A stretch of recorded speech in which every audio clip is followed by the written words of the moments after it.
Good morning everybody. Success point Deoband में आपका फिर से स्वागत है।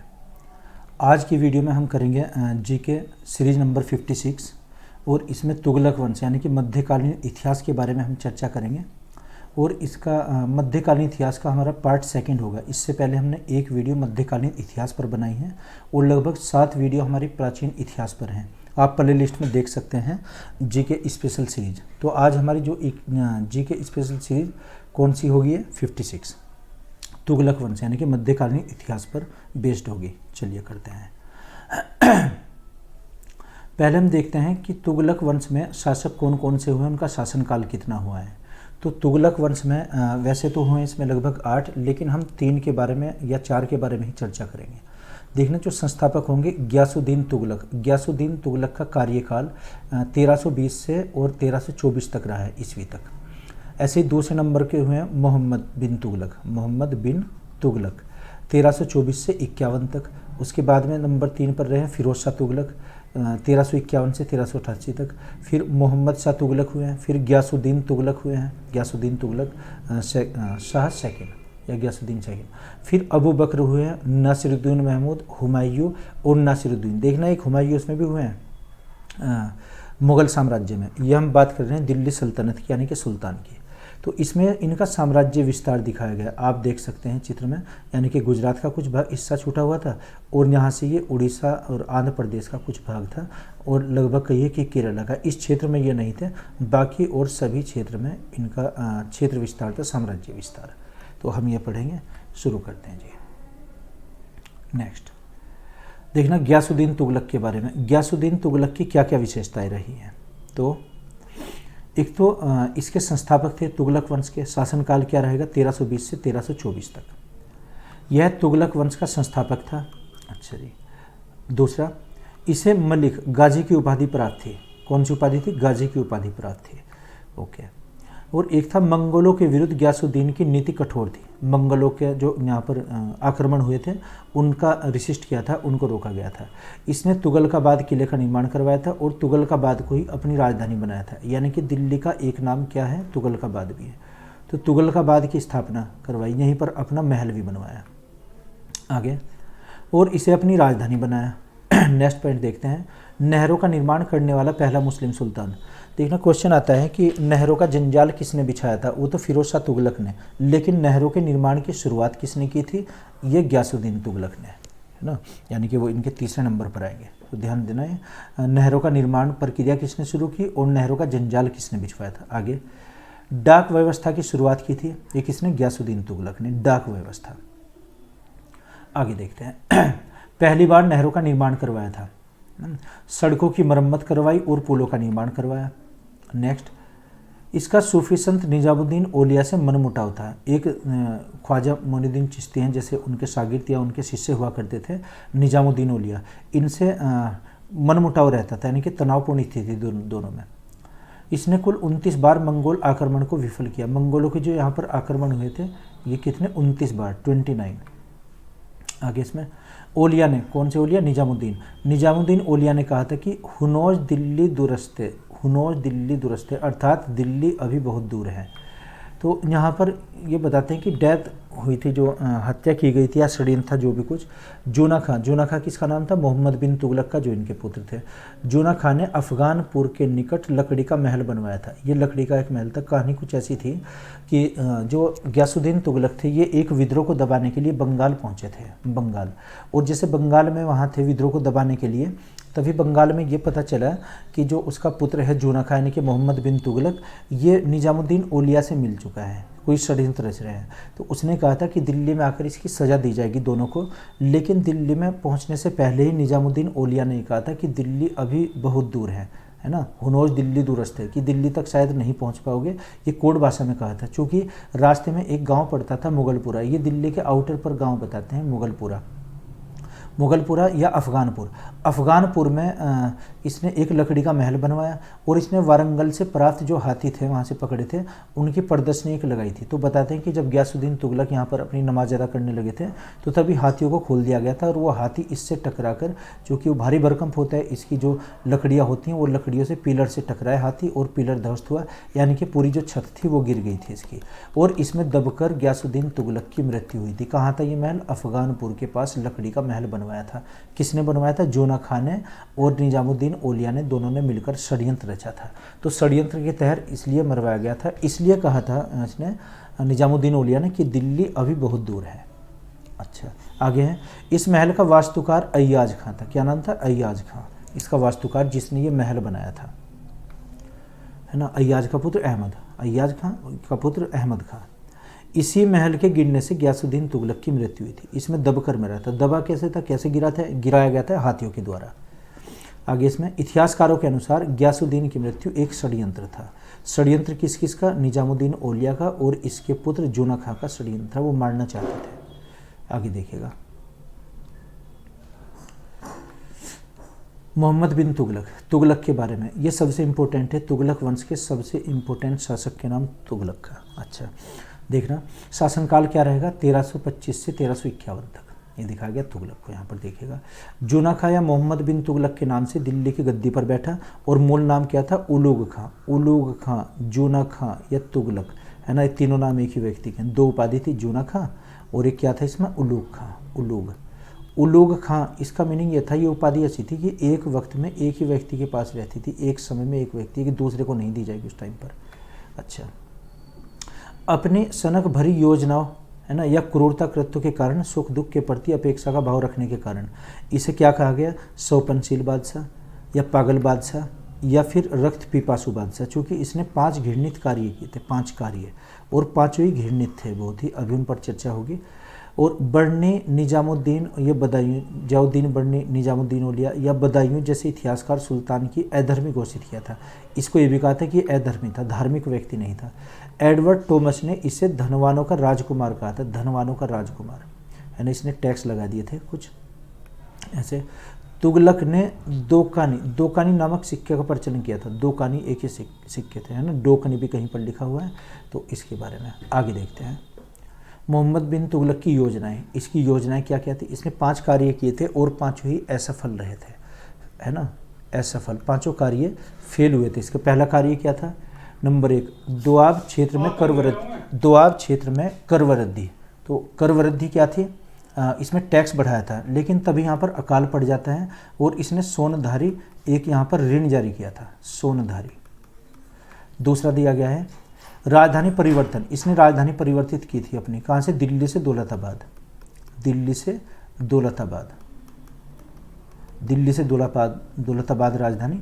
ये दक्षिणी भारत में दौलताबाद है, महाराष्ट्र और कर्नाटक के बॉर्डर पर है। सांकेतिक मुद्रा का प्रचलन, इसने कुछ मुद्राएं भी चलाई थी जिनको हम क्या कहेंगे? टंका। ये तांबे का टंका चलाया था इसने, ये मुद्रा दिखाई गई उस टाइम की, है ना। मोहम्मद बिन तुगलक की मुद्रा कौन सी? टंका, ये जारी किया था। लेकिन लोगों ने क्या किया? सोने की जो मुद्रा थी उसमें ढाल के सोने की मुद्रा को, यानी कि तांबे में साइज में बनाकर ये राजा की वहाँ पर खजाने में जमा कर दिया और वहाँ से सोने के सिक्के ले लिया करते थे। यानी कि जब वो टैक्स देते थे, टैक्स वो तांबे के रूप में दिया करते थे, यानी कि तांबा राजा की टकसाल में, खजाने में जमा हो। ये कहा जाता है कि दिल्ली का हर घर एक टकसाल बन चुका था उस टाइम पर, चूँकि जो सोने के सिक्के थे लोगों ने वो तो जमा कर लिए और तांबे के सिक्के वो चलन में ले आए थे। नंबर 4, खुरासन अभियान। खुरासन अभियान था कि ये भी असफल हुआ था। एक था कराचिल अभियान, ये कुमायूं की पहाड़ियों में, जैसे हिमाचल प्रदेश में उत्तराखंड के क्षेत्र में कराचिल की जो पहाड़ ये थी, एक अभियान वो करना था, लेकिन अभी असफल हुआ था। इसके 5 कार्य फेल हुए थे, 5 कार्य फेल। ओके, तो क्या लिखा है? सांकेतिक मुद्रा चलाने की प्रेरणा चीन तथा ईरान से मिली थी। चीन में अपना एक दूत भेजा था इसने, उसका नाम था, जैसे रहेला जो किताब लिखी है, इब्न बतूता को चीन में भेजा था। उसने बताया था कि वहाँ पर तो मुद्राएं चलती है, सांकेतिक मुद्राएं, तो इसने भी ये शुरू किया। सिक्का ढालने पर राज्य का नियंत्रण नहीं रहने से अनेक जाली टकसाल बन गई थी। जब जो सिक्का ढालते थे, चूँकि हर व्यक्ति की सिक्का ढालने लगा था, इसलिए टकसाल बने थे हर घर। आगे देखिएगा, लगान जाली सिक्के से दिया जाने लगा जिससे अर्थव्यवस्था ठप होगी। यानी कि जो लगान था, जो लोग देने लगे थे, दिल्ली के लोग, ये तो जाली सिक्के देने लगे थे, तांबे के जो बने थे, और सोने के सिक्के उन्होंने जमाखोरी के रूप में अपने पास रखे थे। आगे, विद्रोह कौन कौन से हुए इसके शासनकाल में? विद्रोह मोहम्मद बिन तुगलक के शासनकाल में सबसे अधिक, है ना, 34 विद्रोह हुए। तो विद्रोह क्या थे? देखना, विद्रोह क्या होता है? जो अपने ही शासक के विरुद्ध अपने ही जनता जो लड़ती है उसको विद्रोह कहते हैं। क्या था इसमें? जिसमें से 27 विद्रोह अकेले दक्षिणी भारत में हुए थे, 27 विद्रोह, है ना। कौन कौन से थे वो, ये देखते हैं अभी। आगे देखिएगा, एक तो अली गुरसफ का विद्रोह। अली गुरसफ का विद्रोह इसके शासनकाल में हुआ था, सिर्फ नाम याद कर लीजिएगा। बहराम आइबा उर्फ किचलू खां का विद्रोह। किचलू खां, क्वेश्चन आता है कि किचलू खां का विद्रोह किसके शासनकाल में हुआ? ये मोहम्मद बिन तुगलक के। कड़ा के सूबेदार निजाम भाई का विद्रोह हुआ। अच्छा, नुसरत खां का विद्रोह हुआ एक इसके बाद में, और फिर हुआ था एक गुलबर्ग के अली शाह का विद्रोह। गुलबर्ग का जो अली शाह था, इसका भी विद्रोह हुआ। अच्छा, दक्षिणी भारत में 1336 में हरिहर और बुक्का नामक दो भाइयों ने स्वतंत्र विजयनगर की स्थापना की। किसके शासनकाल में की गई है? मोहम्मद बिन तुगलक के शासनकाल में। ये चैप्टर बल्कि हम अलग पढ़ेंगे विजयनगर साम्राज्य का। एक क्या था इसमें? अफ्रीकी यात्री इब्न बतूता। 1333 ईस्वी में मोहम्मद बिन तुगलक ने अपने राजदूत के रूप में चीन भेजा था। ये इब्न बतूता अफ्रीकी यात्री था, ये भारत में आया था, इब्न बतूता, है ना। किताब कौन सी लिखी है इसने? रेहला, रेहला या किताबुल रेहला। किताबुल रेहला भी नाम है और रेहला भी कह सकते हैं। इब्न बतूता ने रेहला नामक पुस्तक लिखी। आगे, जैन विद्वान जिन प्रभु सूरी को दरबार में बुलाकर सम्मान प्रदान किया गया था। ये किसको? ये जैन एक विद्वान हुआ करते थे, इसके दरबार में विभिन्न संप्रदायों के विद्वान रहते थे। मोहम्मद बिन तुगलक दिल्ली सल्तनत का प्रथम सुल्तान था जिसने हिंदू त्योहारों जैसे होली और दीपावली में भाग लिया। मुगलों में ऐसा कौन था? और अकबर। तो होली दीपावली में इसने भाग लिया था। ये परोपकारी भी था, लेकिन पागल बादशाह इसलिए क्योंकि जो 5 योजनाएं थी, पांचों में एक भी सफल नहीं हो पाई थी। आगे देखिएगा, प्रसिद्ध सूफी शेख शिहाबुद्दीन को दीवाने मुश्तक राज नियुक्त किया था। दीवाने मुश्तक राज के दरबार का अहम या महत्वपूर्ण एक पद हुआ करता था, दीवाने मुश्तक राज। आगे, शेख निजामुद्दीन चिरागे दिल्ली सुल्तान के विरोधियों में से एक था, है ना। चिरागे दिल्ली, ये कौन सा था? निजामुद्दीन।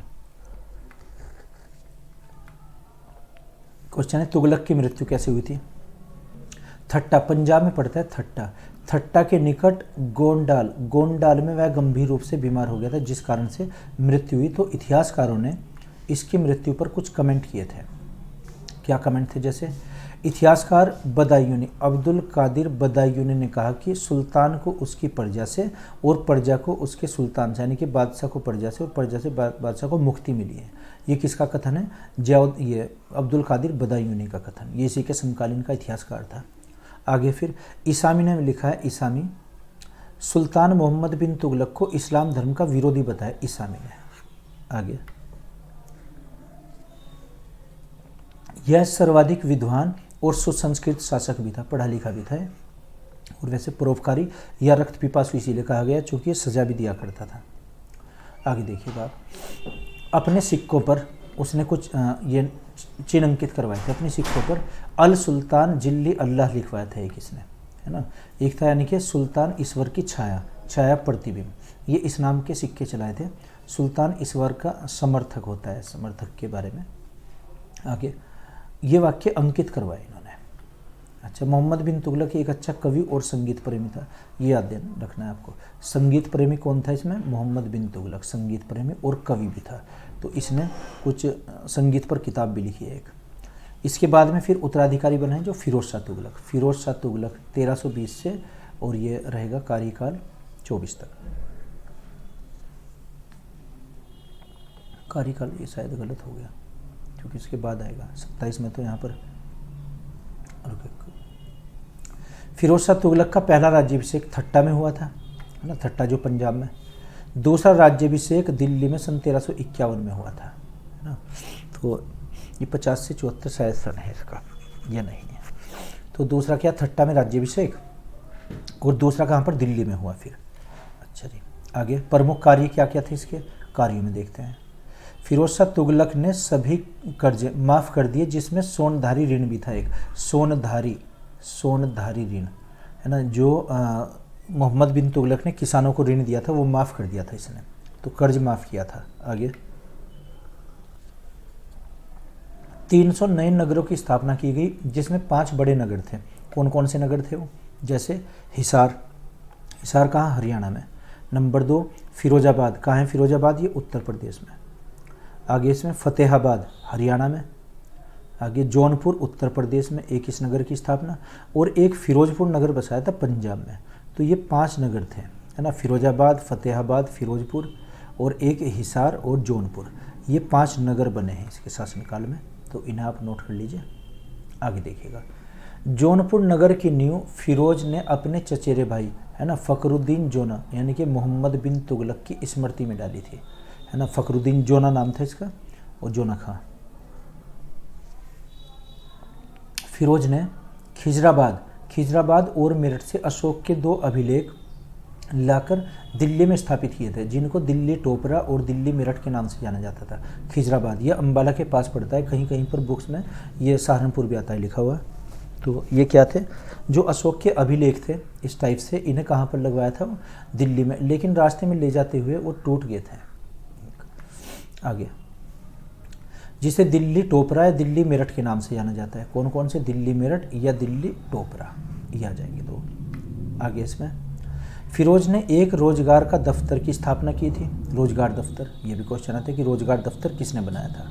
दीवाने खैरात यानी कि दान देने वाला विभाग, दीवाने खैरात नामक विभाग की स्थापना की जिसमें दान दिया जाता था, जिसके अंतर्गत दारुल सफ़ा यानी कि सरकारी अस्पताल का निर्माण करवाया था। पब्लिक वेलफेयर की इसने ज़्यादा कार्य किए, लोक कल्याणकारी कार्य ज़्यादा हैं। आगे इसमें जिसमें गरीबों को मुफ्त इलाज होता था। अच्छा, मुस्लिम महिलाओं के लिए, मुस्लिम अनाथ स्त्रियों और विधवाओं और लड़कियों की सहायता के लिए कोष की स्थापना की गई थी, यानी कि उनके लिए फंडिंग, जो पैसा दिया गया था, और उनकी शादियाँ भी करवाया करता थे कम दाम पर। आगे दीवाने बंदगान, एक इसने ऐसा विभाग बनाया था दीवाने बंदगान, यानी कि जो कैदिया दास हुआ करते थे उसमें दासों का विभाग था एक दीवाने बंदगान, तो दास विभाग की स्थापना की। आगे इसमें दासों की संख्या लगभग 1,80,000 पहुंच गई थी, है ना, दास बहुत ज़्यादा थे उसमें, तो दासों को पढ़ा लिखा करते थे और फिर उच्च दामों में बेच दिया करते थे। आगे इसमें फिरोज ने अपने अनेक मकतब और मदरसों की स्थापना की, जो पढ़ाई के लिए, जैसे अरबी फ़ारसी जो पढ़ाई जाएगी, मकतब और मदरसों में ये स्थापना की थी। सिक्के चलाए थे फिरोज शाह ने, कौन कौन से? जैसे फिरोज तुगलक ने मुद्रा व्यवस्था के अंतर्गत सभी बड़ी संख्या में तांबा और चांदी के मिश्रण से निर्मित सिक्के थे, ना, क्या क्या नाम था? जिसे अद्दा और मिस्र कहा जाता था। एक अद्दा और मिस्र, ये क्या सिक्कों के नाम हुआ करते थे, ये भी इसने सिक्के बनवाए थे। एक फिरोज ने संसगनी की 6 जीतल का होता था, क्या नया सिक्का चलवाया था, संसगनी के नाम से नया सिक्का चला। आगे देखिएगा, इसके बाद में नसीरुद्दीन इसके अंतिम शासक हुए हैं ऐसे, और जब तैमूरलंग का आक्रमण भी हुआ था। हम सभी राजाओं के बारे में नहीं पढ़े, जो इम्पोर्टेंट है वो परीक्षा के दृष्टिकोण से। यह तुगलक वंश का अंतिम सुल्तान था।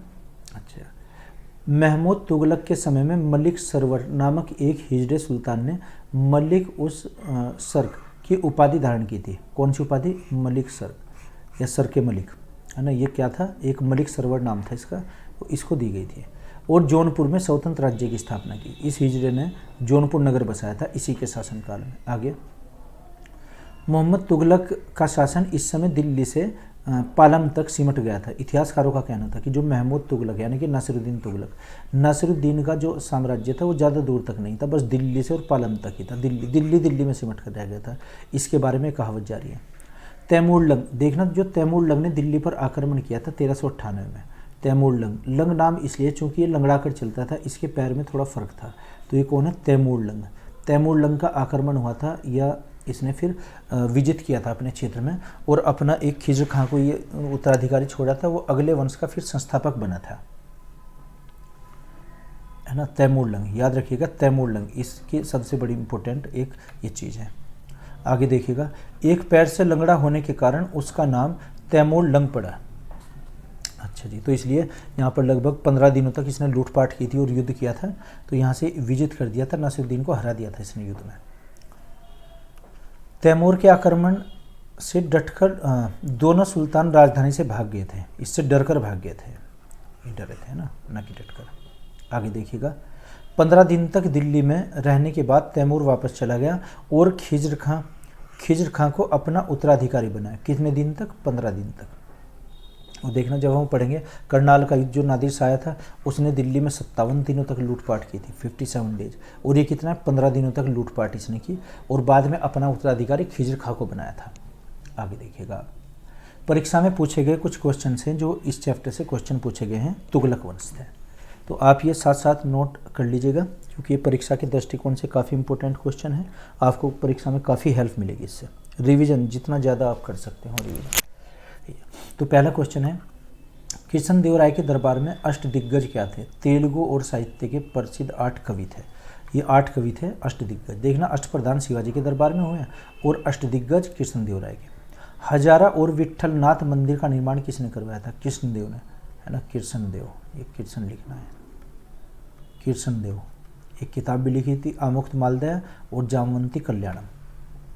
नेक्स्ट क्वेश्चन, तालीकोटा का युद्ध, है ना, ये कृष्णदेवराय ने तालीकोटा के युद्ध में, जो कब लड़ा गया था? 1565 में। इस तालीकोटा का नाम तालीकोटा का युद्ध, बन्नरहट्टी का युद्ध, राक्षसी तांगड़ी का युद्ध, कई नाम है इसके।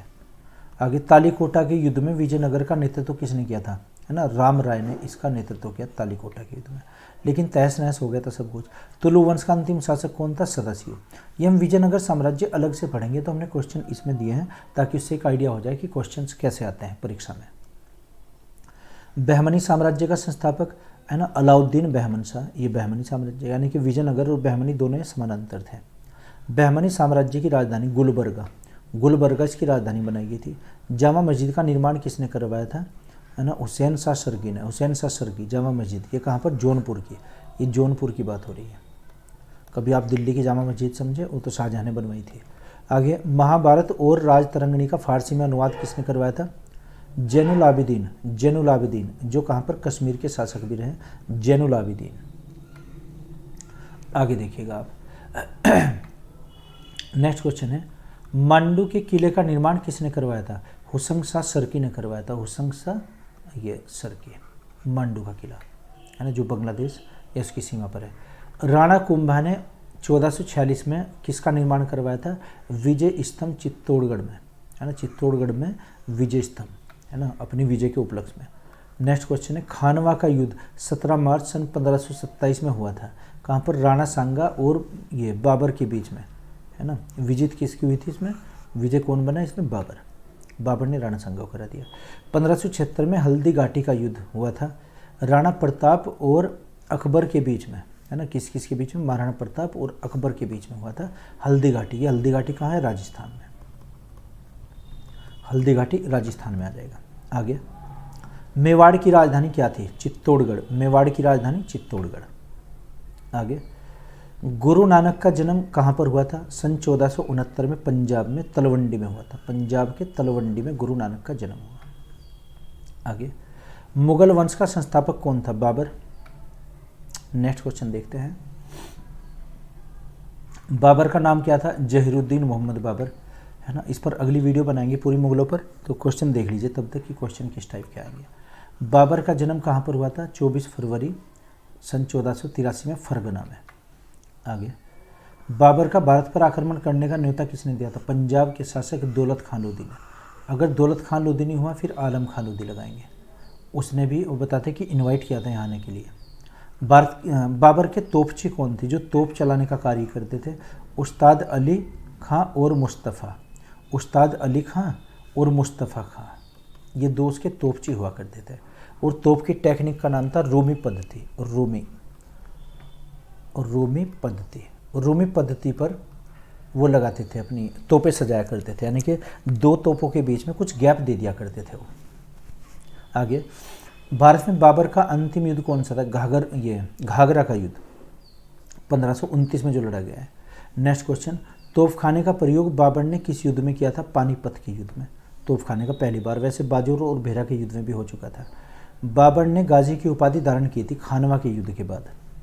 नेक्स्ट क्वेश्चन देखिएगा, बाबर के विजय का मुख्य कारण क्या था? तोप खाने का प्रयोग, जो उसने तोप खाना चलाना जो उज्बेकिस्तान से सीखा था, उज्बेकों से। आ गया था बाबर की मृत्यु कहाँ पर हुई थी? 1530 में। दफनाया कहाँ गया था? आगरा के आराम बाग में। वैसे बाद में काबुल में बाबर को 2 बार दफनाया गया, 2 बार दफनाया गया। तो एक बार यहाँ से कब्र पर हमला कर दिया गया था, तो फिर उसको काबुल ले गया था। तुलगमा, तुलगमा युद्ध नीति का प्रयोग किसने किया था? बाबर ने। तुलगमा क्या होती है? जैसे सेना की ये टुकड़ी होती है इस तरीके से, यहाँ पर उसके बीच में रस्सी बांध दी जाती है, 2 गाड़ियों के बीच में या रथों के बीच में रस्सी, तो सामने से जो आती है तो इसको घेर लेते हैं दुश्मन, शत्रु सेना को घेर लेंगे इधर उधर से, ऐसे इसको तुलगमा। ये कहाँ से सीखी इसने? उज्बेकों से। उज्बेकिस्तान के जो थे उज्बेगों से ये टेक्निक सीखी थी। आगे, बाबरनामा की रचना किसने की? बाबर ने। बाबरनामा फारसी में अनुवाद किया अब्दुल रहीम खान खाना ने। नेक्स्ट क्वेश्चन है, बाबरनामा का अंग्रेजी में अनुवाद किया C.S. बेवरीज ने। C.H. बेवरीज। अच्छा, हुमायूं का जन्म काबुल में हुआ था। अच्छा, चौसा का युद्ध कब हुआ? शेरशाह सूरी और हुमायूं के बीच में चौसा का युद्ध। नेक्स्ट देखते हैं, 1 जनवरी सन 1556 में हुमायूं की मृत्यु कहाँ पर हुई थी? लाइब्रेरी की सीढ़ियों से गिरते हुए। तो इस पर इन्फिस्टन एक इतिहासकार हैं, उसने लिखा है अपनी एक उसमें जीवांत में कि हुमायूं जीवन भर लड़ता रहा और लड़खड़ाता रहा और लड़खड़ाते हुए इसकी मृत्यु हुई। नेक्स्ट पॉइंट देखिएगा, हुमायूं नामा की रचना किसने की? गुलबदन बेगम ने, हुमायूं की जो बहन थी उसने रचना। शेरशाह के बचपन का नाम क्या था? फरीद खां। क्या नाम था? फरीद खां। तो ये कुछ क्वेश्चंस हैं, ये मैं आशा करता हूँ कि आपके समझ आए होंगे अच्छे से। अगर नहीं तो कमेंट बॉक्स में आप लिख कर बताइएगा और इसे आप नोट करते रहिए, रिवीजन करते रहिए। तो मैं आशा करता हूँ कि आपकी जो परीक्षाएं हैं वो बहुत आसान हो जाएगी, बहुत सरल तरीके से। बस ऑप्टिमिस्टिक रहिए, आशावादी बनिए, है ना। नेगेटिव लोगों का साथ छोड़ दीजिए, उनसे ज़्यादा बात आपको नहीं करनी, बस लगे रहिए, आप ये मेहनत कीजिए। आपकी प्रैक्टिस पर आपका सिलेक्शन डिपेंड है। Okay, thank you.